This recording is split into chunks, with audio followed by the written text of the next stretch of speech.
حضرت ابو الحسن رحمۃ اللہ تعالی علیہ حضرت معاذ ابن جبل رضی اللہ تعالیٰ عنہ کے پاس بیٹھا کرتے تھے.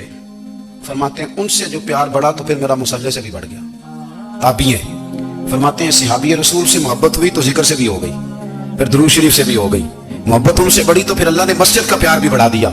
آپ فرماتے ہیں کہ میری ہر وقت طبیعت چاہتی تھی کہ بس اللہ اللہ کروں, بس اللہ اللہ کروں, بس میں ذرا تھوڑی جان چھڑاؤں لوگوں سے, 10 منٹ ملے تو میں کچھ 4 نفل پڑھ لوں, میں تھوڑا سا نہ بچوں لوگوں سے, اور مجھے تسبیح ملے تو میں نا کچھ 400-500 دفعہ استغفار پڑھوں, سبحان اللہ الحمدللہ اللہ اکبر لا حول ولا قوت الا باللہ, میں نا تسبیحات پڑھوں. فرماتے ہیں کہ بچے تھے گھر میں 6-7, غربت تھی, کام ملتا کوئی نہیں تھا, اور میں کام چور نہیں تھا, کام ڈھونڈتا تھا, پر اللہ کی قدرت کے کام نہیں ملتا تھا. فرماتے ہیں کہ میں نے ایک دن اپنی اہلیہ سے کہا کہ آج میں پھر جاتا ہوں کام ڈھونڈنے. تو میری بیوی بڑی فرما بردار تھی, پر اس دن نا غربت کے ہاتھوں تنگ آ کے کہنے لگی, آج نانا کوئی تو چیز لے کے آیا, تو مجھ سے بچوں کی بھوک نہیں دیکھی جاتی. سب روگاں دا روگ محمد جس دا نام غریبی, کنڈ بلا کے لنگ جاندے نہیں دوست یار قریبی. آج نہ کچھ لے کے آیا تو میں بچے لے کے چلی جاؤں گی.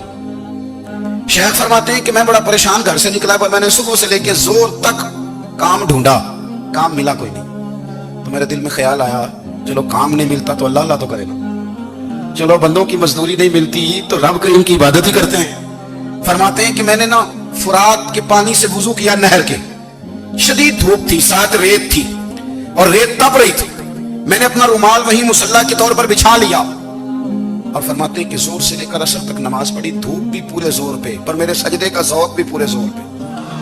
فرماتے ہیں سورج بھی چمک رہا ہے اور رب کی عبادت کا ذوق بھی پورے زور پہ. میں سجدہ کروں تو پھر میرا اٹھانے کو جی نہ چاہے. میرے استاد لکھا کرتے تھے, یہ ان کا شعر ہے, وہ کہا کرتے تھے, مجھے سوز دے, مجھے ساز دے, اور مجھے نیم شب کا نیاز دے, دم سجدہ خود کو میں توڑ دوں, مجھے ایسا ذوق نماز دے.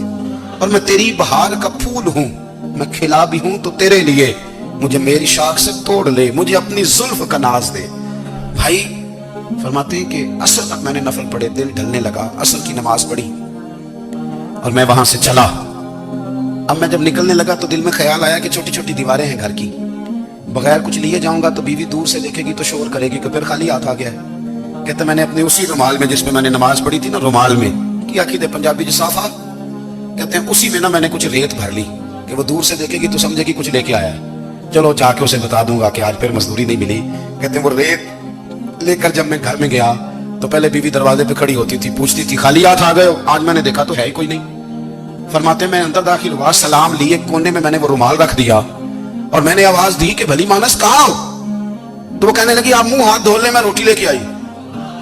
میں نے کہا روٹی کہاں سے آ گئی, یہاں تو کئی دنوں کے فاقے, کئی دنوں کی غربت ہے, یہاں تو اس گھر میں تو فقیری ہے. فرماتے ہیں کہ وہ روٹی لے کے آئی اور اس وقت کی جو موجودہ نعمتیں تھیں, سمجھ لیں سلاد, اچار, ہر چیز ساتھ لائی. میں نے کہا کہ بچے کہاں گئے, کہنے لگی وہ کھانا کھا کے کھیلنے گئے, آپ کھانا کھا لیں آ جاتے. کھانا اس نے چن دیا.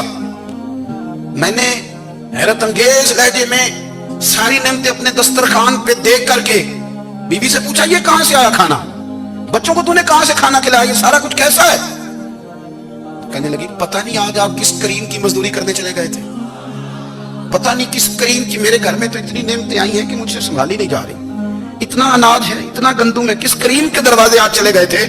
یہ کہتے کہتے وہ اٹھی اور اٹھ کر کے کہنے لگی پہلے بڑا کچھ آیا تھا, اب کیا لے آئے ہو. اور جا کر کے نا اس نے وہ ریت والا رومال کھولا, کہنے لگے میں تو لے کے آیا تھا ریت, تو میرے رب نے اسے بھی سونے اور ہیرے بنا دیا تھا. جب آپ کی توجہ اللہ کی جانب, میرے نبی پاک صلی اللہ تعالی علیہ وسلم نے فرمایا ہر چیز اپنے رب سے مانگ, ہر چیز مانگ, ہر چیز مانگ. یا رسول اللہ کیا کچھ. میرے محبوب نے فرمایا تیرے گھر میں نمک بھی ختم ہو جائے تو وہ بھی اپنے رب سے مانگا کر, تو مانگ نہ, وہ تجھے دے گا, تو اس کی بارگاہ میں کشکول طلب دراز تو کرنا. اور ترمذی شریف میں عجیب لفظ ہے, رسول کائنات نے فرمایا, رب کریم فرماتا ہے جب میرا بندہ ہاتھ اٹھاتا ہے نا تو مجھے حیا آتی ہے کہ میں خالی کیسے لوٹا دوں اس کے. اتنے بڑے بادشاہ کی بارگاہ میں, او بھائی لوگوں سے عزتیں تلاش کرتے ہو تو وہ کیا تمہیں عزت دیں گے, وہ تو کل اچھا کہتے ہیں پرسوں برا کہنے لگ جاتے ہیں. لوگوں کے سامنے گڈ بک میں آنا چاہو گے تو وہ تو سویرے تمہارے بارے میں کچھ کہیں گے, شام کچھ اور کہیں گے.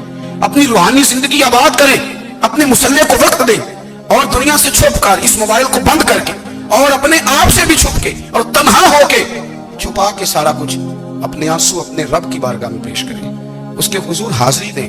سنو نا ترمذی کی حدیث, اور اسے یاد رکھنا, نبی پاک علیہ السلام نے فرمایا اپنے دکھ لوگوں کے سامنے نہ بیان کرنا, سیٹھوں نوابوں کو نہ بتاتے پھرنا, دنیا داروں کے سامنے جا کے نہ رونا کہ میں تکلیف میں ہوں، اور میں اگر دنیا داروں کو دکھ بتاؤ گے رب تمہیں کبھی غنی نہیں کرے گا۔ اور لوگ ہیں کہ الٹا مذاق اڑائیں گے آپ کی، جس سے بڑی پکی یاری ہے نا، پکی، وہ تب تک پکی ہے جب تک آپ نے 50,000 مانگا نہیں، اور جس وقت آپ نے کہہ دیا کہ میں مجبور ہوں میری مدد کر، تو پھر ختم ہو گئی دوستی۔ لوگوں کی تعلقات آپ کے ساتھ تب تک ہیں جب تک آپ ان سے کوئی ضرورت وابستہ نہیں کرتے۔ کریم ابو فرمانے لگے بندوں کے سامنے دکھ نہ بیان کرنا، اللہ تجھے کبھی غنی نہیں کرے گا۔ تو اپنے دکھ اپنے رب کو بتا، تو دعائیں مانگ، تو اس کی بارگاہ میں حاضر ہو، تو اس کے حضور عرض کر۔ فرمایا اپنے دکھ اپنے رب کو بتا، وہ جلدی کرے یا دیر سے کرے تجھے ساری دنیا سے بے نیاز کر دے گا، تجھے کسی کا محتاج نہیں رہنے دے گا۔